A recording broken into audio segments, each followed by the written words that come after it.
मुळापाशी आलो आहोत आता आणि जिथपर्यंत त्याचा उलगडा करायचा आहे तो आपण गेल्या वेळेपर्यंत केलेला आहे. आता पहिल्यापासून लक्षात ठेवलं पाहिजे फक्त की इथे आकाश जैसे निराकार तैसा ब्रह्माचा विचार. जसं आकाश निराकार आहे तसं ब्रह्मही निराकार आहे. वायूला जशी गती आहे तशीच त्याच्यामधल्या प्रकृतीला म्हणजे मूळ मायेला गती आहे. आता गेल्या वेळेपर्यंत आपल्याला जे समजावून सांगितलं तो सगळा उलगडून सांगायचा विषय म्हणून सांगितला.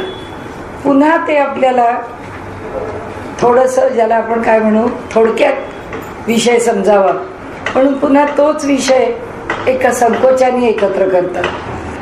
म्हणजे ते मूळ प्रकृती एकानंतर एक निर्माण झालं म्हणून स्पष्ट करतात आणि आता सगळंच मूळ मायेच्या पोटात आहे असं सांगून विषय म्हणतात. आता गेल्या वेळी आपण जिथे होतो तिथे जेथे मुळीच नाही चळणं तेथे कैचे जाणीवे लक्षण म्हणून वायोचा गुण नेमस्त जाणावा. गेल्या वेळी आपण या ओवीपाशी थांबलो. 13वी ओवी होती. आता त्याच्या पुढे इथे सांगेपर्यंत त्यांची मांडण्याची भूमिका काय होती. ब्रह्मामधून प्रकृती निर्माण झाली म्हणजे मूळ माया निर्माण झाली. मूळ मायेपासून मग आकाश, वायू, अग्नी, जल आणि पृथ्वी हे निर्माण झाले. हे सगळे निर्माण होताना यांच्या निर्मितीच्या आधी त्या प्रकृतीच्या ठिकाणी काय निर्माण झालं तर गुण निर्माण झाले. ते त्रिगुण. तर त्या त्रिगुणांच्या संदर्भामध्ये त्यांनी गुणक्षोभिणी असं प्रकृतीला म्हटलेले. जिच्या ठिकाणी गुण निर्माण होतात ती प्रकृती. तर त्या 2 शब्द नवीन आहेत आपल्याला. वायूच्या ठिकाणी प्रकृतीला मानायचं आणि दुसरं म्हणजे गुणक्षोभिणी असं म्हणून त्रिगुणांचा विचार करायचा. या 2 गोष्टी आता बाकी नाही तर आपल्याला साधारणपणे जे जगाच्या उत्पत्तीविषयी माहिती आहे तेच इथे वर्णन करून सांगितलेलं आहे. आता ते म्हणतात इथे एकापासून एक झाले हे एक उगेची दिसो न आले स्वरूप मुळीच भासले त्रिगुण भूतांचे. म्हणाले एकापासून एक निर्माण झालं हे असं आपण एक समजून घेण्याकरता म्हणतोय. म्हणाले की आकाशातून वायू, वायूतून अग्नी असं काही म्हणाले प्रत्यक्षात निर्माण झालेलं नाही. जे निर्माण झालेलं आहे ते एकाच ठिकाणी प्रकृतीच्या पोटात आहे. म्हणजे आता त्यांना जो विषय मांडायचा आहे तो असं एकानंतर एक निर्माण होणं हे सांगणं हे केवळ समजून घेण्याकरता आहे. तसा त्याचा विचार नाही किंवा तसं त्याच्याबद्दल संभवत नाही असं त्यांना आपल्याला सांगायचं आहे. एकापासून एक झाले हे एक उगेची दिसून आले. ते एकटं नाहीये. मग काय त्याच्या पोटात उरलेले गुण आहेतच. कारण पंचीकरण झालेलं आहे आपलं. त्यामुळे ही सगळी पंचीकृत महाभूत आहेत. त्यामुळे त्या एकाच्या पोटामध्ये बाकीची महाभूत आहेतच आहेत. म्हणून एकापासून एक झाले हे एक उगेची दिसून आले. हे आम्ही आपलं उगीच वेगळं आहे असं सांगतो. स्वरूप मुळीच भासले त्रिगुण भूतांचे. ते जे आहे ते काय आहे तर त्याच्या ठिकाणी 3ही भूत किंवा 3ही महाभूत. 3 का म्हटलं कारण आकाशाच्या ठिकाणी ब्रह्म कल्पिलंय आणि वायूच्या ठिकाणी प्रकृती कल्पिली आहे. म्हणून आता उरली 3च पंचमहाभूतांपैकी. ही 3ही महाभूत तिथेच आहेत असं त्यांना आपल्याला सांगायचं आहे. ऐसा हा मुळीचा कर्दमू. कर्दम म्हणजे खरं म्हणजे चिखल. हा खरा म्हणजे मूळचा चिखल म्हणजे कालवा. म्हणजे कालवलेलं आहे हे सगळं एकमेकांच्या मध्ये मिसळलेलं आहे. ऐसा हा मुळीचा कर्दमू म्हणजे मुळात काही आकाश वेगळं होतं आणि मग त्याच्यामधून दुसरं काही निर्माण झालं असं म्हणाले संभवत नाही. त्या ठिकाणी सगळं एकच आहे, सगळं सारखंच आहे आणि म्हणून ते म्हणतात की इथे फरक काही पडत नाही. ऐसा हा मुळीचा कर्दमू. हा मुळामध्येच कालवलेला भाग आहे. पुढे स्पष्टतेचा अनुक्रम. पुढे ते अनुक्रमाने स्पष्ट झालेत असं आम्ही सांगतो. सांगता एकापासून एक उगमू हेही खरे.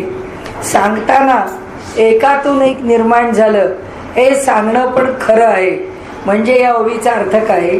या ओळीचा अर्थ असा आहे, त्या मूळ प्रकृतीच्या पोटामध्ये ही पाचही महाभूत आहेत आणि हे तीनही गुण आहेत. पुढे त्यांना आपल्याला काय सांगायचंय? ही जी अष्टधा प्रकृती आहे ती समजून घ्या. अष्टधा 8 अंगांनी युक्त असते. तिची 8 अंग कोणती? 5 महाभूत आणि 3 गुण. हे सगळे कुठे आहेत? तिच्या पोटात आहे. म्हणजे यांना हा विषय सांगताना आणि पुन्हा स्पष्ट करताना सगळं काही एकातून एक निर्माण झालंय असं सांगताना ते म्हणतात, तुम्ही तुमच्या ठिकाणी गोंधळ करून घेऊ नका. त्यांचं म्हणणं असं आहे की एकदा आम्ही एकातून एक झालं म्हणतं, एकदा आम्ही सगळं एकत्र कालवलंय म्हटलं की पुन्हा तुम्हाला वाटेल हा काय प्रकार आहे, हे काही समजत नाही. तर म्हणून त्यांनी सांगितलं की खरं म्हणायचं तर हे सगळंच मूळ प्रकृतीच्या पोटात आहे, पण उत्पन्न होताना सांगायचं तर क्रम पण एकानंतर एक सांगता येतो असं या ओळीत सांगितलंय. पुढे जायचं आपण. वायोचा कर्दम बोलिला. आता आकाशाच्या ठिकाणी ब्रह्म कल्पिलं, तिथे सगळंच एकत्र आहे असं मानलं. आता वायूच्या ठिकाणी आल्यावर तिथे मूळ प्रकृती आहे. ती मूळ प्रकृती आता वायूला प्रसवते. म्हणजे मूळ प्रकृती आधी कोणाच्या पोटात आहे? ब्रह्माच्या पोटात आहे. तिला तिचं स्वतंत्र अस्तित्व नाहीये. ती त्या परब्रह्माच्या पोटात मूळ प्रकृती आहे. आता वायूच्या रूपाने ती स्वतंत्र आम्हाला दिसतीये किंवा आम्ही तिला या पातळीवर स्वतंत्र म्हणून विचारामध्ये घेतोय. आता इथे वायूचा कर्दम बोलिला म्हणजे वायू सुद्धा कसा आहे? कर्दम म्हणजे मिसळलेलाच आहे, त्याच्यात सुद्धा सगळं कालवलेलंच आहे. तयापासून अग्नी झाला. आता 2 प्रकारांनी सांगितलं. एकाच वेळी कालवलंय पण सांगितलं आणि त्याच वेळी त्याच्यातून निर्माण झालंय पण सांगितलं. म्हणजे कुठे एकत्र आहे? वायूमध्ये ही उरलेली 3 महाभूत त्याच्या पोटात आहेत. आता ते त्यातलं एक महाभूत जेव्हा जन्माला येतं तेव्हा बाहेर पडतं, तेव्हा ते पहिल्यांदा कोण? अग्नी. क्रम तोच ठेवला. ते म्हणाले क्रमाने कळावं आणि क्रम तोच आहे म्हणून क्रमाने तो. नाहीतर आपण म्हणू ना आता क्रमाची काय जरूर, जर सगळंच एका ठिकाणी कालवलेलं आहे तर हे आधी काय ते नंतर काय, त्यांनी काही फरक पडत नाही असं ते म्हणत नाहीत. असा पुढे स्पष्टतेचा अनुक्रमू सांगत आहे. एकापासून एक उगमू हेही खरे, त्याचंच हे उत्तर आहे. वायोचा कर्दम बोलिला, तयापासून अग्नी झाला, तोही पाहता देखिला कर्दमूची. अग्नी झाला म्हणजे तो काही नुसता अग्नी निर्माण झाला का? नाही म्हणाले, त्याच्याही पोटात अजून आहेतच. मग त्याच्या पोटात काय? अग्नीपासून झाले आप, हे आता सोप आहे. त्याच्यापासून आप झालं तेही कर्दम स्वरूप, त्याच्याही पोटामध्ये अजून आहेच. आपापासून पृथ्वीचे रूप, तेही कर्दम रूप. पृथ्वीच्या पोटात पण अजून कालवा कालवी आहेच आहे. येथे आशंका उठिली, भूतास जाणीव कोठे देखिली, तरी भूतात जाणीव हे ऐकिली नाही वार्ता. आता इथे शंका निर्माण झाली. ही जी पंचमहाभूत आहेत या पंचमहाभूतामध्ये जाणीव कुठे राहते? जाणीव म्हणजे ज्ञान कुठे राहतं? ही शंका आहे. येथे आशंका उठिली, शंका निर्माण झाली. भूतात स जाणीव कोठे देखी. भूतास आणि भूतात दोन्ही आहे. भूताला जाणीव लक्षात आली का? म्हणजे आकाशाला जाणीव आहे का? वायूला जाणीव आहे का? अग्नीला जाणीव आहे का? यांना जाणीव आहे का? यांच्या ठिकाणी ज्ञान आहे का? असा प्रश्न आहे त्यांचा. तरी भूतात जाणीव हे ऐकिली नाही वाटता. म्हणजे त्या भूतामध्ये जाणीव राहते, म्हणजे जे कालवलंय पोटामध्ये त्यात जाणीव पण कालवली आहे, हे काही आम्हाला कळलं नाही. म्हणजे भूताला जाणीव आहे का हा पहिला प्रश्न, आणि भूतात जाणीव आहे का हा दुसरा प्रश्न. पहिल्या प्रश्नाने ते भूत काही जाणतं का, म्हणजे आकाश काही जाणतं का, वायू काही जाणतो का, अग्नी काही जाणतं का, हा प्रश्न. आणि तो तुम्ही असं उत्तर दिलं की हो आकाश जाणतं. मग जाणतं कसं? त्याच्या पोटात जाणीव आहे का? म्हणजे त्याच्याजवळ असेल तरच ती जाणीव जाणून घेऊ शकेल ना, नाहीतर कशी घेऊ शकेल? म्हणून त्याच्या पोटात जाणीव आहे का? आता ते म्हणतात तुम्हाला उत्तर देतो. म्हणाले जाणीव म्हणजे जाणते चळणं, व्याख्या केली. ते म्हणाले जाणीवेची नेमकी व्याख्या तुम्ही काय कराल? जाणीव नेमकेपणाने तुम्ही कशी समजून घ्याल? तर ते सांगतात जिथे हालचाल आहे तिथे जाणीव आहे. समजा जोपर्यंत हालचालच नाही तोपर्यंत जाणीवेला जागाच नाही. कारण परमात्मा निर्गुण निराकार त्या आकाशासारखा, म्हणून आकाशाच्या ठिकाणी त्यांनी तो परमात्मा घेतलाय. आणि तो असा आकाशासारखा निर्गुण निराकार राहिला तर काय कळणार आहे, त्याचं काही कळणार नाही. पण त्याच्यामध्ये त्या मूळ मायेचं चलनवलन झाल्याबरोबर त्या आकाशात कोण निर्माण झाला, वायू. मग तो जो वायू निर्माण झाला तीच मूळ माया झाली. तसं ते आता म्हणतात की जाणीवेची व्याख्या तुम्ही काय कराल, तर जाणीवेची व्याख्या जी कराल ती व्याख्याच अशी आहे की जिथे गती आहे तिथे जाणीव आहे. म्हणजे या जगात कुठेही आपण पोचावं तिथे जाणीव आहेच, कारण ते सगळं जग गतिमान आहे. आणि म्हणून ते सांगतात तेची वायूचे लक्षण वायो अंगी सकळ गुण मागा निरोपिले. म्हणाले तुम्हाला मागेच सांगितलंय की वायूच्या ठिकाणी आता उरलेले सगळे गुण आहेत, म्हणजे सगळे महाभूत आहेत, त्या महाभूतांचे गुणधर्म आहे. आकाशातून निर्माण झाला, आकाशाचा गुणधर्म घेऊनच निर्माण झाला. त्यामुळे आता म्हणतात म्हणून जाणीव नेणीव मिश्रित अवघे चालिले पंचभूत. आता आता हे कशाचे गुण सांगितले इथे, त्रिगुणांचे गुण. म्हणजे या पंचमहाभूतामध्ये ते त्रिगुण पण मिसळलेले. म्हणजे काय सांगतायत आपल्याला, अष्टधा प्रकृती. अष्टधा प्रकृतीमध्ये गुणधर्म कोणते कोणते सांगितले, या 5 महाभूतांचे गुणधर्म सांगितले की या प्रत्येक महाभूतामध्ये सगळी महाभूतं कालवलेली आहेत. आणि त्यामुळे या प्रत्येक महाभूताला त्याची त्याची जाणीव आहे. ती जाणीव का आहे हा प्रश्न आता मागे विचारलाच आहे ना. भूतात जाणीव आहे, भूताला जाणीव का आहे त्याचं उत्तर देत आहेत. ते म्हणाले आता ते उत्तर देण्याकरता त्या मूळ प्रकृतीच्या पोटामध्ये काय काय वस्तू होत्या त्या सगळ्यांचा आपल्याला विचार करावा लागेल. त्या सगळ्या म्हणजे कोण कोण होत्या, त्या सगळ्या म्हणजे त्रिगुण पण होते. ते म्हणले आम्ही पहिल्यांदाच तुम्हाला सांगितले, पहिल्या 5 ओव्यातच आम्ही त्रिगुण सांगितले. आणि काय सांगितलं त्रिगुणांचं लक्षण, जे सात्विक आहे ती जाणीव आहे, जी तामसिक आहे किंवा जो तमोगुण आहे ती नेणीव आहे, आणि जो रजोगुण आहे तो जाणीव आणि नेणीव यांचं संमिश्रण आहे. मग आता म्हणाले या 5 महाभूतांच्या बरोबर जर हे त्रिगुण मिसळले तर जाणीव येणार ना भूताला, असं त्यांनी उत्तर दिलं. आपल्याला उत्तर कळलं की नाही की त्या 5 महाभूतांना जाणीव कोणामुळे आली, या त्रिगुणांच्यामुळे आली. आणि त्रिगुणातल्या सत्वगुणामुळे शुद्ध जाणीव आली, त्यातल्या रजोगुणामुळे संमिश्र जाणीव आली, आणि त्यातल्या तमोगुणामुळे नेणीव आली. हे सगळंच त्या ठिकाणी निर्माण झालं. कोठे दिसे कोठे न दिसे परी ते भूती व्यापून असे. आता प्रश्न आला की आम्ही म्हणू मग ती जाणीव जी आहे ती आम्हाला कळत कशी नाही, त्या जाणीव दिसत कशी नाही. ते म्हणाले कुठे दिसेल कुठे दिसणार नाही. माणसाच्या ठिकाणी दिसेल त्याला ज्ञान आहे, कुत्र्याला सुद्धा आनंद झाला तर शेपटी हलवेल, राग आला तर भुंकत राहील, त्याची जाणीव कळेल. वनस्पतीच्या ठिकाणी वनस्पती आनंदाने डोलतील, वारा आला की त्या डोलायला लागतात. त्या वनस्पतींची पण एक भाषा आहे. जसं आपण ते लाजाळूचं झाड म्हणतो, त्याला स्पर्शाची जाणीव आहे की स्पर्श झाला की ते मिटतं. आणि त्यामुळे जसं जे मी इतका मोठा प्रकार जाणीवेचा मी आपल्या घरी अगदी यावेळीच पाहिला. एकाने मला सांगितलं की मी 1.25 लाख तुळशी वाढणार आहे, तुमच्या घरी एवढ्या तुळशी आहेत तर मी तोडून नेत जाईल. म्हटलं घेऊन जात जा. ते काय जितकं तोडू तितके खालच्या डिक्षा फुटत जातात, मंजुळा येत जातात. पुष्कळ म्हणजे मोठ्याच्या मोठा असा वाफा तुळशीचा. तर त्यात असं आहे ते अंडी देणारी कोंबडी आहे, एकदाच सगळी अंडी काढून घ्यावीत तसं झालं. ते त्यांना वाटलं इथे चक्रा कशाला जास्त मारा.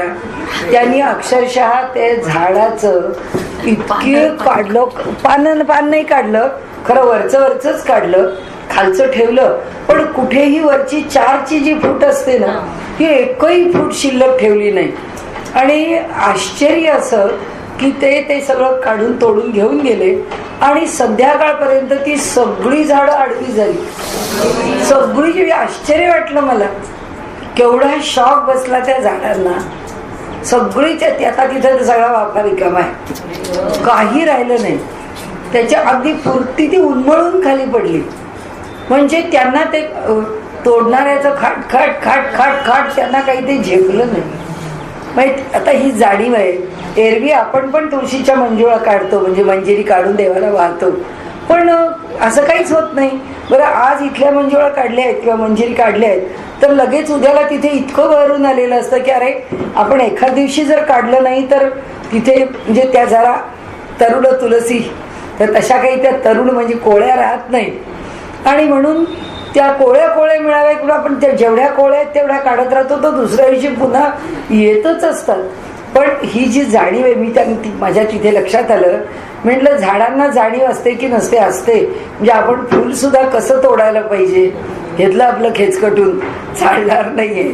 म्हणजे फुल आणि आपल्याकडे तर वेदामध्ये मंत्रच आहे की मंत्र म्हणूनच पान तोडायचंय, मंत्र म्हणूनच फुल तोडायचंय, की त्यांना आधी सावध करायचंय. मंत्र म्हणून आपण जवळ गेलो, त्याला ते हात लावायचा, त्याची त्याला जाणीव द्यायची की आता या झाडापाशी आम्ही आलोय, आता इथलं आम्हाला पान तोडायचंय का इथलं आम्हाला फूल तोडायचंय. म्हणजे त्या झाडाची मानसिक तयारी केली जाते की आपल्यावरचं फूल काढलं जाणार आहे. तर मला हे सगळं ठीक आहे, आपण सगळं वर्णन त्या अर्थसंग्रहामध्ये आम्हाला तो भाग होता शिकायला, म्हणून आम्ही जरा अधिक विस्ताराने शिकलो होतो. तेव्हा वाटत होतं ठीक आहे, आपलं जरा अधिक भावना याच्यामध्ये अधिक बलवान आहे, शास्त्र बलवान असण्यापेक्षा. पण हे तुळशी पडल्याबरोबर मी म्हटलं नाही, नुसती भावना बलवान नाहीये, त्यांचं जगणं पण त्याच्यावरती अवलंबून आहे. म्हणजे आपल्याला जर 440चा शॉक दिला तर आपण जसे जगू शकणार नाही. तसं त्यांनी इथे म्हटलंय की पंच इथे कोठे दिसे कोठे न दिसे, परी ते भूती व्यापून असे, तीक्ष्ण बुद्धी करिता भासे, स्थूल सूक्ष्म. ते म्हणतात कुठे कुठे जाणीव प्रकट झालेली दिसते, तर कुठे कुठे जाणीव प्रकट झालेली दिसत नाही. परी ते भूती व्यापून असे, पण जरी दिसली नाही तरी त्या ठिकाणी त्याची जाणीव निश्चित आहे. तीक्ष्ण बुद्धी करिता भासे, स्थूल सूक्ष्म. आणि ज्याची बुद्धी तीक्ष्ण आहे त्याच्याकडे हा जो स्थूलाचा आणि सूक्ष्माचा भेद आहे तो त्याला नक्की कळतो.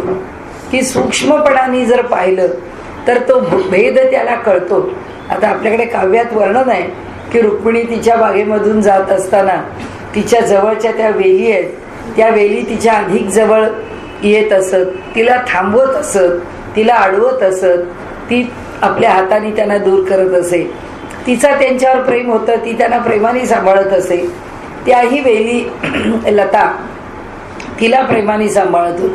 सीतेचं वर्णन आहे असंच की तिची पुष्करणी कशी होती, त्या पुष्करणीच्या भोवती ती वावरताना ती सगळी झाडं झुडपं तिच्याशी कशी वागत होती. त्यांनी इथे सांगितलं की आमच्या सामान्य बुद्धीने आम्हाला फक्त फुलं तोडायची, आम्हाला आळस आला तर तिकडच्या बाजूला फुल असलं घेतो ती फांदी इकडे जोरात घेतो, फुलं काढून देतो, फांदी सोडून. म्हणजे त्याला त्या झाडाला खरं म्हणजे आपण शॉकच देतो, त्याला त्रासच. आधी फुल काढून घेणं हा त्रासच आहे आणि त्याच्यानंतर पुन्हा ते ओढून काढणं, त्याच्या मूळच्या स्थितीपासून त्याला जरा अडचणीत आणणं. म्हणजे वास्तविक आपण तिकडे जायला पाहिजे, तिकडे जाऊन त्या अडचणीत काय जिथे उभं राहावं लागेल तिथे उभं राहून काढावं. पण नाही ओढली फांदी, एखादा ओढता ओढता फांदी तुटते, तुटली की आपल्यालाही दुःख होतं. मग आपण म्हणतो जरा आता फ्लॉरपॉट सारखी ठेवूया, म्हणजे तिला फेकून द्यायला नको. म्हणजे त्याच्या पुढे आपण त्याच्यावर विचार करतो, पण ती तुटेपर्यंत तिला ताणतो, हे अधिक खरं आहे. ती तुटल्यावर काय करतो तो भाग सोडून द्या. तरी पाहता भासली एक स्थूल एक सूक्ष्म. की ते म्हणाले की ज्याला बारकाव्याने कळतं त्याला त्याची सूक्ष्मता जाणवते, ज्याला ते बारकाव्याने कळत नाही त्याला त्याची सूक्ष्मता जाणवत नाही. जसं आता हे फार मोठं उदाहरण होईल पण अडचण नाही आपल्याला घ्यायला, की आपण अन्न बनवतो, शिजवतो, स्वयंपाक करतो, 10 माणसांचा करतो, 15 माणसांचा करतो, 25 माणसांचा करतो. आपला अंदाज असतो या 10 माणसांना इतकं लागतं, 15 माणसांना जरा वर किंवा कमी जास्त 2-4 माणसं, याच्यापेक्षा काही त्यात फरक पडत नाही. आता हा काय विचार आहे अन्नाचा? हा स्थूल विचार आहे की जर 15 माणसं जेवायची असतील तर इतका स्वयंपाक बनवावा लागेल आणि हा बनवलेला स्वयंपाक इतक्या लोकांना पुरेल, एखाद दोन माणसं त्याच्यामध्ये संपादून जातील, निभावतील, भागतील, एखाद दोन माणसांचं भागेल. पण सत्पुरुष काय जो स्वयंपाक केला आहे आपण बघा. या सगळ्या संतांच्या ठिकाणी जेव्हा महाप्रसाद असतो तेव्हा तो तिथला सत्पुरुष त्या ठिकाणी येतो. झालं का अन्न, झाला का स्वयंपाक, ते आपल्या नजरेने एकदा बघतात. एकदा त्यांनी बघितलं की तो स्वयंपाक किती जणांच्या करता केला आहे माहीत नाही, पण कितीही माणसं जेवून जातात. त्यांचं काही अडत नाही. स्वयंपाक 200 माणसांचा आहे तर 2000 माणसं जेवतील. हे कशात होतं? हे स्थूल पातळीवर नाही होत, हे सूक्ष्म पातळीवर. त्यांनी जे त्या अन्नामध्ये पाहिलंय ती सूक्ष्मता पाहिली आणि आम्ही स्थूलता पाहिली. त्यामुळे आम्हाला तो चमत्कार वाटतो. आम्हाला असं वाटतं बघा, ते सत्पुरुष असे इकडे तिकडे वावरतात, त्यांच्याकडे काही कमी पडत नाही. ते म्हणतात काही कमी पडणार नाही, होऊ दे, जेवायला येतात माणसं, जेवू द्या, प्रसाद घेतायत घेऊ द्या, कुणाला नाही म्हणू नका, शेवटपर्यंत देत राहा, शेवटपर्यंत पुरतो. हे कसं होतं? हे सूक्ष्म पातळीवरची त्यांची जी जाणीव आहे ती जाणीव फार सजग असते, सावध असते आणि त्यामुळे त्यांचा व्यवहार हा सूक्ष्म पातळीवर होतो.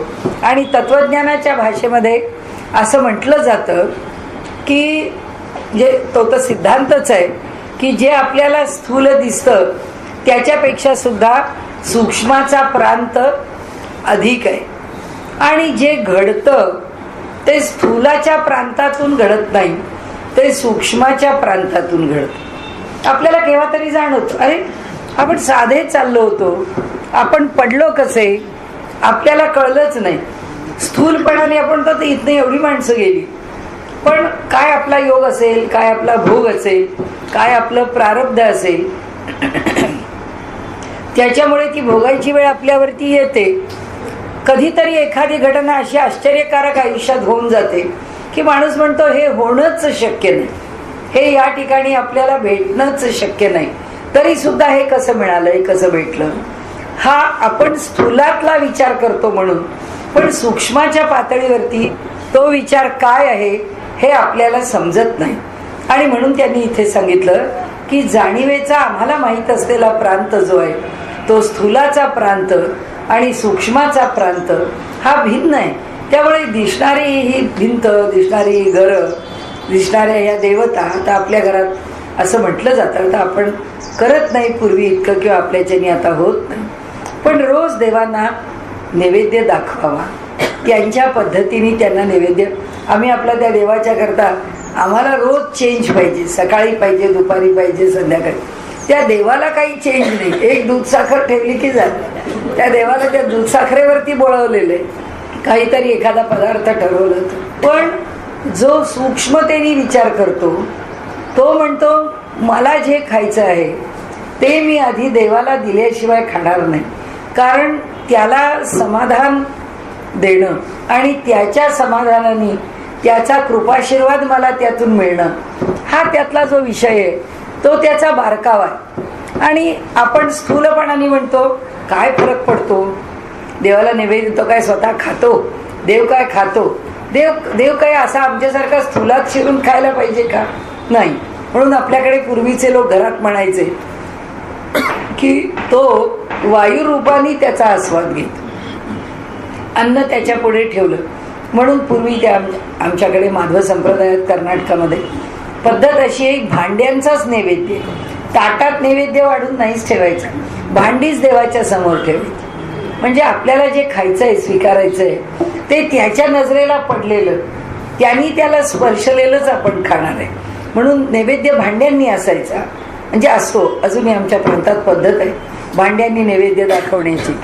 तर सांगण्याचा हेतू असा की भाव जो आहे तो सूक्ष्म पातळीवर आहे आणि हा वरचा जो व्यवहार जो आहे तो स्थूल पातळीवर आहे. स्थूल पातळीवर आम्ही व्यवहार करतो, देवाला फुल वाहिलं आणि डेकोरेशन आवडतं आपल्याला, बाकी काही करो की न करो पण देवाला फुलं खूप वाहतो, कारण ते बघायला आपल्याला बरं वाटतं, आपल्याला बरं दिसतं म्हणून त्याला करतो, त्याला काय बरं वाटतं म्हणून करत नाही.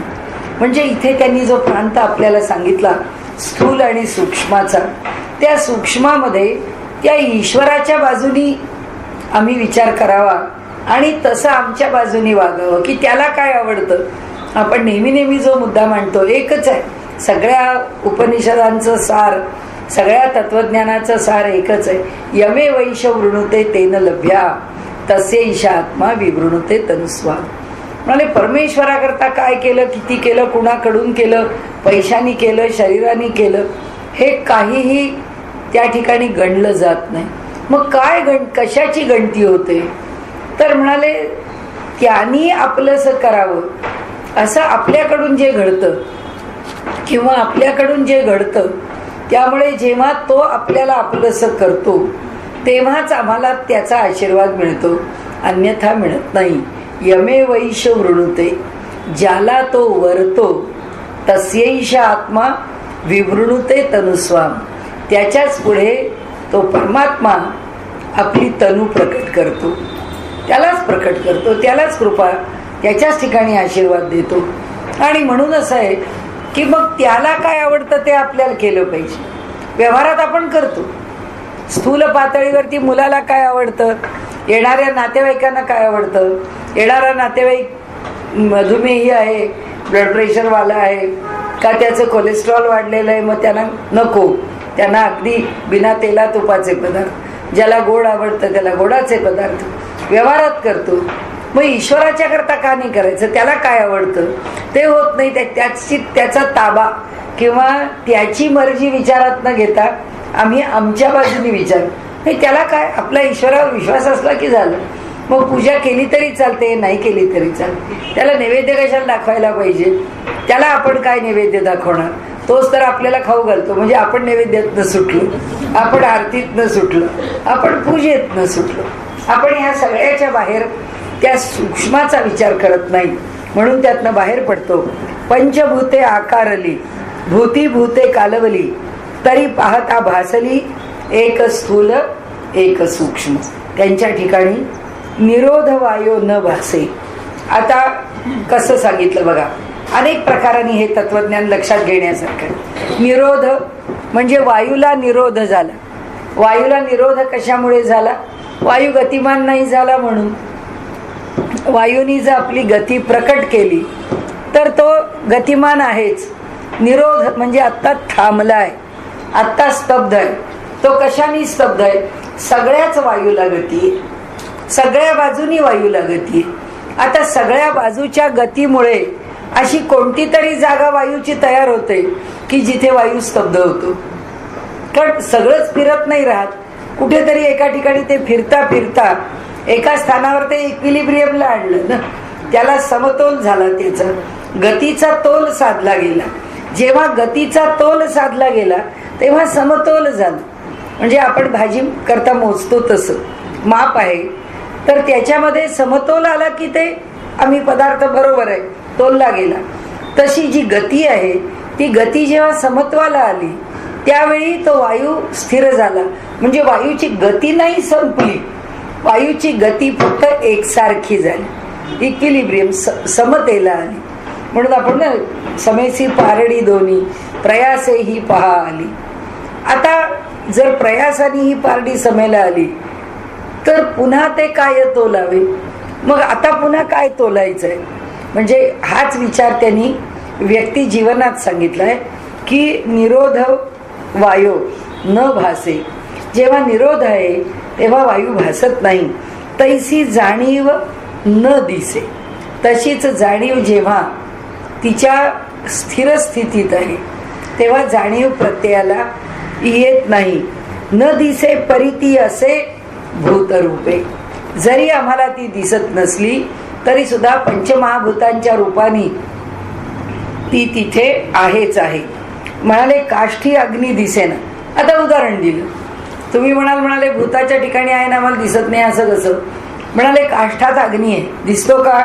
म्हणाले निरोध वायू भासेना. जेव्हा स्थिर असतो तेव्हा वायूची गती आम्हाला जाणवत नाही. जाणीव तैसी लक्षेना एकाएकी. त्यामुळे तशीच जाणीव जी आहे ती सुद्धा पटकन लक्षात येते असं नाही. त्या जाणीवेच्या बरोबर सुद्धा आमचं ट्युनिंग व्हायला पाहिजे ना, आम्हाला ती जाणीव समजायला पाहिजे. त्याकरता तितकी सूक्ष्मता, तितकी सेन्सिटिव्हिटी आमच्याकडे आली पाहिजे.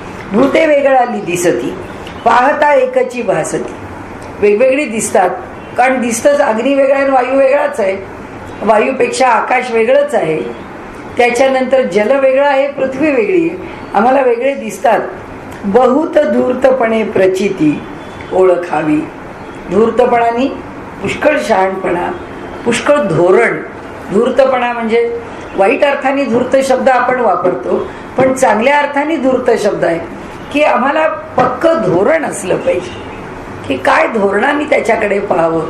तसं म्हणाले, हे जी पंचमहाभूत आहेत, ही पंचमहाभूत ही शेवटी सगळी एकच आहेत हे समजून घेण्याकरता आम्हाला धूर्तपणा म्हणजे आम्हाला योग्य धोरण, योग्य विचार असावा लागेल. ब्रह्मापासून मूळ माया, आता सांगता येते, ब्रह्मापासून मूळ माया, मूळ मायेपासून गुणमाया. गुणमाया म्हणजे गुणक्षोभिणी. ब्रह्मापासून मूळ माया म्हणजे प्रकृती. नंतर गुणमायेपासून तया गुणास जन्म. गुणक्षोभिणीपासून ते गुण जन्माला आले. गुणापासून या भूते, त्या त्रिगुणापासून 5 महाभूत जन्माला आली. पावली पष्ट दशेते ऐसी यांची रूपे समजते निरोपिली. आता तुम्हाला स्पष्ट सांगितलं म्हणाले की कशी पंचमहाभूत झाली, सगळी एकच कशी आहेत, कारण आधी एकच ब्रह्म आहे. त्या एकाच ब्रह्मातून मूळ माया आली. त्या एकाच मूळ मायेमधून ती गुणशोभिणी म्हणजे गुणमाया आली. त्या गुणमायेमधून त्रिगुण आले. त्या त्रिगुणामधून 5 महाभूत आली. आता ही कुठे वेगळी राहिली? ते म्हणतात हे सगळेच जे एकाच्या पोटातून बाहेर आले तर हे कुठे वेगळे वेगळे राहिले? त्या एका ब्रह्माच्या पासून हे निर्माण झालेले, तर ते वेगळे कसे होतील? तर म्हणाले ते वेगळे नाहीत, ते सगळे एकच आहेत. ऐसी यांची रूपे समजते निरोपिली. आता तुम्हाला सांगितलं म्हणाले की हे सगळेच कसे तयार झाले हे एकदा तुम्हाला सांगितलं की तुम्हाला कळेल की या सगळ्यांचं रूप कसं एकच आहे. म्हणाले आकाश गुणापासून झाले. आता प्रत्येकाची उत्पत्ती सांगितली. आकाश त्रिगुणांपासून झालं, पंचमहाभूत. हे कदापि नाही घडले. म्हणाले केवळ गुणांपासून घडलं असं झालंय का? पंचीकरण हा सिद्धांत समर्थांचा अत्यंत आवडता आहे. त्यामुळे आकाश गुणापासून झाले, हे कदापि नाही घडले. आकाश निर्माण होण्याच्या आधी त्रिगुण निर्माण झालेले आहेत. मग त्या त्रिगुणांच्या मधून आकाश निर्माण झालं आणि मग महाभूत. असं का सांगितलं त्यांनी? कारण अशीच उत्पत्ती आपण स्वीकारतो. आपण कशी स्वीकारतो? इथे ब्रह्म, मूळ प्रकृती, त्यानंतर महत, त्यानंतर अहंकार, त्यानंतर सत्व, रज आणि तम, आणि मग त्यांच्यापासून पंच तन्मात्र आणि त्यांच्यापासून पंच महाभूत. अशी आता मग ही उत्पत्ती जर आम्ही स्वीकारतो तर ही पंचमहाभूत निर्माण होताना आधी आकाश निर्माण होतं. तर हे जे आकाश आहे मग हे कशापासून निर्माण झालं? तर हे आकाश त्या त्रिगुणांपासूनच निर्माण झालं असं म्हणावं लागेल. ते म्हणतात हे कदापि नाही घडले, शब्द गुणाचं कल्पिले आकाश वाया. म्हणजे आता आपल्याला समर्थांनी विचारांच्या गोंधळात टाकून दिलेले. ते काय म्हणतात? शब्द गुणाला कल्पिले आकाश वाया. शब्दगुण कुणाचा आहे? आकाशाचा. तो काय आहे? तन्मात्र आहे. आकाश हे महाभूत आहे आणि शब्द हा त्याचा तन्मात्र. फुकट म्हणाले आम्ही आकाशाचा तन्मात्र शब्द आहे असं म्हटलं, हे फार चुकलेलं आहे. असं म्हणायचं, एक सांगता एकची भावी, उगीच करी गथा गोवी, तया वेड्याची उगवी कोणे करावी. काहीतरी एक सांगितलं तर तो दुसरंच समजून घेतो. आता त्याची गथा गोवी, त्याच्या ठिकाणी स्पष्टास्पष्ट त्या गोंधळातून बाहेर येणं. उगीच करी गथा गोवी, उगीच गोंधळ घालून ठेवून देतो. त्याच्यातून बाहेर कसं यायचं? तया वेड्याची उगवी कोणे करावी. त्या वेड्याने हे असं निर्माण करून ठेवलेलं, त्याचा गुंता कोणी सोडवावा. म्हणाले सिकविल्याही कळेना, उमजविल्याही उमजेना, दृष्टांतेही तर्केना मंद रूप. हे आम्हाला कशानेच कळत नाहीये. कशाने? शिकवल्याने कळत नाही. त्याला उमजून सांगितलं तरी कळत नाही. दृष्टांताने सांगितलं, संकेताने सांगितलं तरी कळत नाही. भूताहून भूत थोर, हाही दाविला विचार, परी भूता वडील स्वतंत्र कोण आहे. समर्थांनी या सगळ्यावरती हे सगळं वैशिष्ट्य समर्थांचं आहे बरं का. हे आपल्याला तत्वज्ञानात कुठेही वाचायला मिळणार नाही, हे फक्त समर्थांचं आहे. समर्थ म्हणाले, कोण म्हणतं आकाश मोठं आहे, किंवा कोण म्हणतं आकाश श्रेष्ठ आहे, कोण म्हणतं आकाशाला पहिल्यांदा स्वीकारा. कुणी स्वीकारलं? सांख्यांनी. मग कुणी स्वीकारलं? वेदांत्यांनी. का स्वीकारलं? विषय स्पष्ट करून सांगण्याकरता. समर्थ म्हणतात, स्पष्ट करण्याकरता तुम्ही शब्दाचा खेळ करता आहात. सगळं काही त्या ब्रह्माच्या ठिकाणी आहे, सगळं काही त्या मूळ मायेच्या ठिकाणी आहे. तुम्ही एकानंतर एक आणि एका करता एक हे विषय मांडताच कशाला. ते म्हणतात एकानंतर एक असा जो क्रम दिलाय महाभूतांच्या करता, तो तुम्ही कसा दिलात, का लावलात, कुणी लावला, लावला हा चुकीचा लावला. आता आपल्या मनामध्ये काही संभ्रम करून घ्यायचा नाही. आता फक्त लक्षात काय घ्यायचं की ज्यांनी क्रम सांगितलाय त्यांनी का सांगितला, आम्हाला कळावं म्हणून सांगितलं. की आम्हाला हा सगळा जो जड विषय आहे किंवा गुंतागुंतीचा विषय आहे तो आम्हाला कळणार नाही म्हणून त्यांनी आम्हाला क्रम सांगितला. आणि समर्थ काय सांगतात ते म्हणतात, तुम्हाला हे सगळं एवढ्या भानगडी करायला सांगितले आहेत कोणी. एकटा परब्रह्म आणि त्याची ती मूळ माया आणि तिच्या पोटात ती अष्टधा प्रकृती विषय संपला. तुम्ही या बारीक बारीक बारीक बारीक त्याचे छेद का करता. करावेत का करू नये, करावेत आणि करू पण नाही. आपल्याकडे तत्वज्ञानाच्या पातळीवरती दोन प्रकारे तत्वज्ञान समजून घेतलं जातं. एक ॲनालिसिस आणि दुसरं सिंथेसिस. ॲनालिसिस जेव्हा करतो तेव्हा त्याचं वेगळं वेगळं वेगळं वेगळं जितकं करता येईल. द्वैत दशेचे अंगण अद्वैत ओळगे आपण, भेदू तो तो दूण अद्वैतासी. म्हणाले जो जो भेदाचा विचार करावा तो तो वेगळं होत जात, तो वेगळा आहे. म्हणजे आपण आता साधं दही की झालं की आता त्या चितळ्यांचं आणलेलं दुधाचं दही, सान्यांच्या आणलेलं दुधाचं दही, गोकुळच्या दुधाचं दही, कमी विरजण लावलेलं दही, जास्त विरजण लावलेलं, साई सकट दही, मिष्टी दही. मिष्टी दही करताना साखर घातली म्हणून, मध घातला म्हणून, साखर मध एकत्र करून घातलं. किती जेवणाच्या पर्याय, एकच पदार्थ आहे पण हे काय आहे, हे द्वैत आहे. कशाच्याही करता द्वैतात शिरणं जोपर्यंत आपण ठेवलं आहे तोपर्यंत अनंत भेद आहेत. तितके सगळे भेद आम्हाला स्वीकारतच पुढे जावं लागेल. स्वीकारावे लागतात का? हो, विषय समजण्याकरता स्वीकारावे लागतात. नाही तर स्त्रियांनी 1000 पाकक्रियेची पुस्तकं हजारो लिहिली आहेत तरी पण सगळी खपतात. बरं, टी व्हीवरती सुद्धा ते लज्जतदारण वगैरे वगैरे याच्यामध्ये रोज शेवटी एकदा त्याच्याकरता टिप्स सांगितल्या जातात. वर्षानुवर्ष लोक टिप्स सांगतात तरी काही त्यांनी सांगितलेल्या सूचना संपत नाही. कशाचं लक्षण आहे? द्वैताचं लक्षण आहे, बाकी दुसरं काही नाही. पदार्थ बनवताना तो चांगला बनवण्याकरता किती गोष्टी लक्षात घेऊ शकतो, घेता येतात आणि त्याच्यामधून त्याच्यात वेगळे पण येऊ शकतं. म्हणजे तत्वज्ञान समजताना अनेक अंगांनी समजून घ्यावं. तिथे ॲनालिसिस पाहिजेच आहे, तिथे विघटन पाहिजेच आहे. आणि शेवटी जर असं नुसतंच विघटन करत बसलो तर आम्ही निश्चित निर्णयाप्रत येणारच नाही. त्यामुळे एका निर्णयाला येण्याकरता त्या सगळ्याचा समन्वय, त्या सगळ्याचं जे केलेलं पृथक्करण आहे त्याचं संहितीकरण, त्याला एकत्र आणणं, तर त्याचं सिंथेसिस करावं लागतं. त्या ठिकाणी ते सिंथेसिस केल्याशिवाय आम्हाला ते योग्य प्रकाराने मिळत नाही. किंवा गणिताचा विचार केला तरी सुद्धा आपल्याकडे डेरिव्हेटिव्ह आणि इंटिग्रेशन, डेरिव्हेटिव्हमध्ये त्याला लांब लांब लांब लांब करत नेत जायचं आणि इंटिग्रेशनमध्ये सगळ्याला एकत्र त्याचा विचार करत जायचं. हे करावंच लागतं. दोन्ही प्रक्रिया आवश्यकच आहेत. म्हणून आता का समर्थ असं बोलतायत असं मनात यायचं काही कारण नाही. समर्थ आपल्याला दोन बाजूनी शहाणं करतायत. ते म्हणतात ते तत्वज्ञान काय होतं तुम्हाला सांगते. आता इथे या ग्रंथाच्या वाचनामध्ये आत्ता आपल्याला अडचण नाही येणार.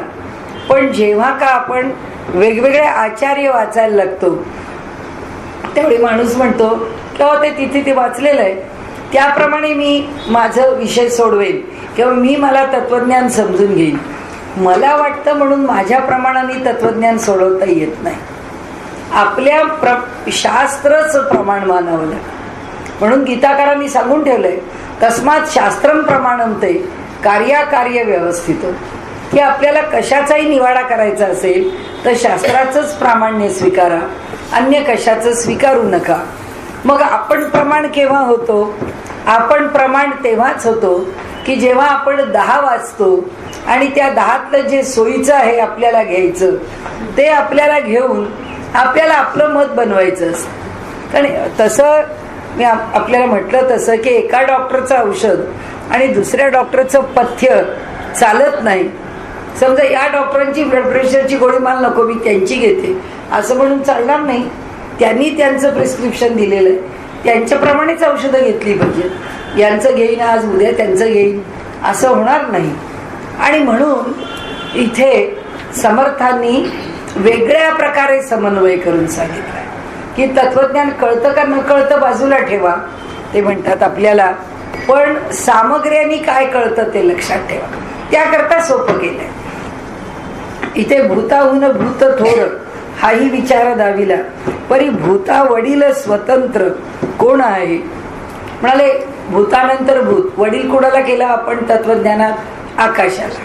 आकाशानंतर वायू, वायूनंतर अग्नी, अग्नीनंतर जल आणि मग पृथ्वी. म्हणजे आकाश हा आमच्या दृष्टीने वडील झाला. परी भूता वडील स्वतंत्र कोण आहे. म्हणजे आकाशाला तुम्ही मोठं म्हणायला, आकाश काही स्वतंत्र आहे का? आकाशाच्या ठिकाणी स्वतंत्रतेने काही ते सगळंच्या सगळंच त्या मूळ मायेतून बाहेर आलेलं आहे. त्यामुळे आता इथं आकाश म्हटलंय आणि तिथे पृथ्वी म्हटलं, एवढाच फरक आहे, याच्यापेक्षा काही नाहीये. जेथे मूळ माया पंचभूतिक तेथे काय राहिला विवेक. आता इथे स्वतःचा सिद्धांत सांगितला. ते म्हणतात जेथे मूळ माया पंचभूतिक, जिथे मूळ मायेमध्येच 5 महाभूत सामावली आहे तिथे तेथे काय राहिला विवेक. तिथे आता आकाश मोठं आणि पृथ्वी लहान हा विचार कुठं राहिला. मूळ माये परते एक निर्गुण ब्रह्म. मूळ मायेपेक्षा श्रेष्ठ परते श्रेष्ठ आहे, त्याच्यापेक्षा श्रेष्ठ आणि वेगळं काय शिल्लक राहतं? एक परब्रह्म. विषय संपला म्हणाले.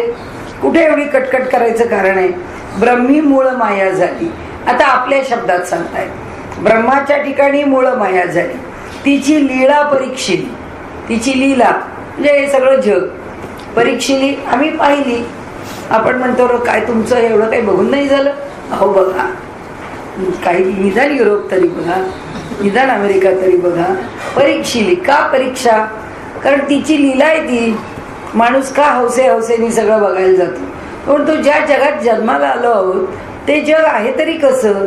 माझं घर, माझे रस्ते, माझं गाव किंवा 4 गावांना फिरतो, याच्यापेक्षा जग कसं निर्माण झालंय, कसं निर्माण केलंय. तसं आहे ना, आपण त्या ब्रह्माला पाहिलं की नाही पाहिलं, त्या मूळ मायेला पाहिलं की नाही पाहिलं, पण तिची लीला तर पाहतोच आहे. तिने जे जे निर्माण केलंय. आपण कितीही पदार्थ खायचे तरी एखाद्या गावी गेल्यावर दिसणारं फूल, एखाद्या गावी गेल्यावर दिसणारं फळ, एखाद्या गावी गेल्यानंतर बनवण्याची पद्धती, राहण्याच्या पद्धती, हे सगळं आपण पाहिलं की म्हणतो वा आश्चर्यच आहे, याचा कधी कोणी विचार नाही, खरंच नाही केला. त्या त्या प्रांतामध्ये त्या त्या पद्धतीने माणसं राहतात. तिची लीलाच आहे. तिने त्या त्या प्रांतातल्या लोकांना ती ती बुद्धी दिली, त्या त्या चवी दिल्या, त्या त्या आवडी दिल्या. ते अन्न त्यांना पूर्णतेने जगण्याकरता, ताकदी करता, पुष्टी करता ते परिपूर्ण केलं. आणि म्हणून ते म्हणतात की इथे काय आहे, तिची लीळा परीक्षिली म्हणजे पाहिली, तपासली. तेव्हा ते निखळ होतील भूते त्रिगुणांची. तेव्हा लक्षात आलं, म्हणाले काय आहे हे, दुसरं काही नाही आहे. तर त्याच्या निखळ रूपामध्ये 5 भूत आणि 3 गुण. सोपं कसं केलं त्यांनी, ही अष्टधा प्रकृती त्यांनी आपल्याला सोपी करून सांगितली. भूते विकारवंत चत्वार, आकाश पाहता निर्विकार, आकाशभूत हा विचार उपाधी करिता. म्हणाले ही 4 भूत आहेत, म्हणजे वायू, अग्नी, जल आणि पृथ्वी. हे 4 कसे आहेत? हे विकारवंत आहे. आकाश निर्विकार आहे. आकाशभूत हा विचार उपाधी करिता. आकाशाला पंचमहाभूतातलं भूत का म्हटलं? कारण त्याला उपाधी आहे म्हणून. उपाधी कशाची आहे? अष्टधा प्रकृतीची. त्यामुळे त्याला उपाधी आहे म्हणून ते काही ब्रह्म होऊ शकत नाही. हा उत्तर कशाचे करता दिलं त्यांनी इथे? ब्रह्मसूत्राकरता उत्तर दिलं. पुढे निघाले.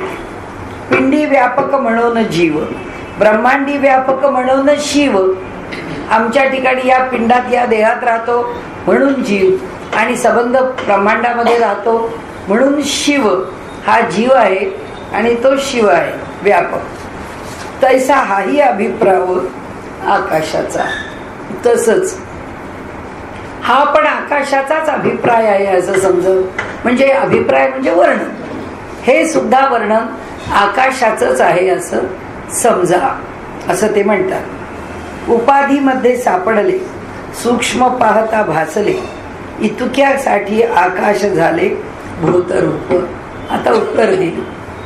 आपण स्वतः प्रश्न निर्माण केला, आपण स्वतः उत्तर दिलं.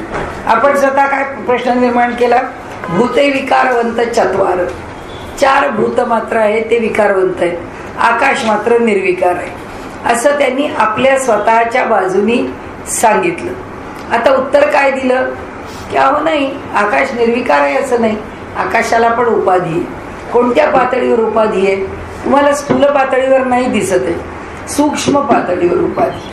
आणि म्हणून आधी चर्चा कशाची केली? स्थूल आणि सूक्ष्माची चर्चा केली. त्याच्यामध्ये काय सांगितलं? त्यात त्यांनी सांगितलं सगळेच प्रश्न किंवा सगळेच तुम्हाला मनामध्ये असणारे जे काही संशय आहे ते काही स्थूलात सुटत नाहीत. काही संशय हे सूक्ष्मात सोडवावे लागतात. सगळेच संशय स्थूलात फिटत नाहीत. तसंच आहे, काही वैर जी आहेत ती स्थूलात फेडता येत नाही, ती सूक्ष्मात फेडावी लागतात. आता स्थूलात सुद्धा सूक्ष्म असतं की नाही? की त्या अफजल गुरुला फाशी द्यायची, त्या याला फाशी द्यायची, कसाबला. तर तिथे फाशी देईपर्यंत आता हे मानवतावादी वगैरे काय हास्यास्पद, त्यांना चांगलं उडवून लावलं लोकांनी. पण काय वाटेल त्यांची मानवता दाखवा, त्यांच्या घरच्यांना सांगितलं पाहिजे, त्यांच्या उपस्थितीत फाशी दिली पाहिजे, त्यांच्या ताब्यात त्यांचं शव दिलं पाहिजे. हे सगळं मानवतावादी. तर त्याच्यावरती निकमांनी फार चांगलं, फार सुंदर उत्तर दिलं त्यांनी त्याला. आणि हे जे आहे ना, म्हणजे जो व्यवहार आहे, समर्थांनी म्हणूनच सांगितलंय, ज्याला राजकारण म्हटलंय, लिहा याचे बोलू नये, बोला याचे सांगू नये. अगदी पहिल्यांदाच विचार करायचा तर इशारतीचे बोलू नये. कोणती काही गोष्टी फक्त इशाऱ्यानी कराव्या. तोंडाने बोलला की अडकला ना, बोलण्याच्या उपाधीत अडकला. त्याच्या खोलीमध्ये जर का सगळ्या बाजूनी त्याचे शब्द पकडून ठेवण्याकरताचं मशिनरी आहे तर अडकला. पण इशारा असा आहे की जो इशारा त्या CC कॅमेऱ्यामध्ये जरी त्यांनी पकडला तरी यांनी कशाचा इशारा कुणाला काय संदर्भात केला कळणारच नाही, असाच इशारा तो करणार. कारण त्याच्याकरता म्हणच आपल्याकडे अशी आहे, होशियार को इशारा काफी. काही करावंच लागत नाही, बरोबर समजून जातो काय वागायचंय ते. तर तसं इथे समर्थ म्हणतात की सांगताना विषय जो मांडतात की ते म्हणाले की आपल्याला हे असं सुटलं नाही, आपल्याला हे असं दिसलं नाही, म्हणजे याला काही अर्थ नाहीये, तुम्ही सिद्ध करा बरं. ते म्हणतात अहो सगळ्याच गोष्टी काही अशा सिद्ध होतात का? सगळ्या गोष्टी काही अशा सिद्ध होत नाहीत. काही गोष्टी स्थूल पातळीवर सिद्ध होतात, काही गोष्टी सूक्ष्म पातळीवर सिद्ध होतात. आणि त्यामुळे आकाश हे महाभूत आहे, हे 4 महाभूतांच्या सारखं स्थूल पातळीवर सिद्ध होत नाही, ते सूक्ष्म पातळीवर सिद्ध होतं. मग ते काय सांगतात? उपाधीमध्ये सापडले. कशाच्या उपाधीत सापडलं? ब्रह्मांड आलं की आकाश आलं, ब्रह्मांडाचा विस्तार झाला की त्याचा विस्तार झाला, ब्रह्मांडाचा संकोच झाला की त्याचा संकोच झाला. हे ब्रह्मांडाकरता झालं. आणि आमच्या देहात डोळ्यात सुद्धा आकाश आहे, नखात सुद्धा आकाश आहे, पायात सुद्धा आकाश आहे. आता नखातल्या आकाशाचा किती संकोच आहे आणि हृदयातल्या आकाशाचा केवढा विस्तार आहे. इथे पोकळी आहे हृदयामध्ये, फुफ्फुसांच्या मध्ये, म्हणजे तिथे आकाशाचा विस्तार आहे आणि इथे आकाशाचा संकोच आहे. कारण घनता अधिक आहे ना, जे अधिक घन आहे तिथे पोकळी अधिक असणार नाही, त्यामुळे इथे आकाश कमी आहे, इथे पृथ्वी तत्व अधिक आहे. पण म्हणाले विस्तार होऊ शकतो आणि संकोच होऊ शकतो, ही उपाधी लागली ना आकाशाला, त्याला सगळीकडे व्यापून राहायचं म्हणजे तो उपाधीत अडकला, माणसाच्या देहात पण अडकला आणि सगळ्या ब्रह्मांडात पण अडकला. उपाधीत अडकलं म्हणून आकाश महाभूत आहे. आता त्यांनी सांगितलं नाही तर आकाश परब्रह्मच झालं असतं, त्याच्याकडे सगळेच गुण परब्रह्माचे, उपाधीमध्ये सापडले, सूक्ष्म पाहता भासले. कधी सापडला कळलं आपल्याला, सूक्ष्मतेने पाहिलं. काय सूक्ष्मतेने पाहिलं आपण की ते कुठे कुठे राहतं, या महाभूतांचं स्वरूप कसं कसं राहतं, म्हणून त्यांनी मागे त्या महाभूतांवरचं निरूपण केलंय. तर ते म्हणतात सूक्ष्म पाहता भासले, इतुक्यासाठी आकाश झाले भूतरूप. आता वेळ होता की सांगा, झालीच आहे ना. मग आता इथे काय विषय आहे तेवढा संपवून टाकूया. आकाश अवकाश तो भकास, परब्रह्म ते निराभास, उपाधी नसता जे आकाश तेची ब्रह्म. आकाशाची व्याख्या आणि ब्रह्माची व्याख्या कशा करता गेली, पुन्हा त्या ब्रह्मसूत्रा करता गेली. आकाशच तदलिंगा हे ब्रह्मसूत्र आहे. त्या सूत्रामध्ये असं म्हटलं आकाशालाच परब्रह्म का मानू नये, तर म्हणाले माना, तुम्ही माना पहिल्यांदा, हा पूर्व पक्ष झाला. मग आता ते कसं नाही, आता त्यांनी सांगितलं आकाश अवकाश तो भकास. आम्हाला आता निळशार आकाश आहे असं वाटतं, या आकाशाची निळाई लगेच कवी वर्णन करतो. पण म्हणाले ते कुठे निळ आहे का, ते सगळं अवकाश जसं आम्हाला दिसतं तसंच ते काळभोर आहे की पोकळी आहे, त्यात काहीच नाहीये. मग ते आम्हाला निळं का दिसतं, ते सूर्याची किरण आणि धूलिकण यांच्यामध्ये होणाऱ्या प्रकाशाच्या परिवर्तनाचा तो परिणाम आहे, रिफ्रॅक्शन. याच्यामध्ये होणारं जे रिफ्रॅक्शन आहे त्याच्यामुळे त्याला निळाई आली आहे. म्हणजे काय झालं, आधी अवकाश तो भकास हे त्याचं मूळ रूप आहे, पण परब्रह्म ते निराभास.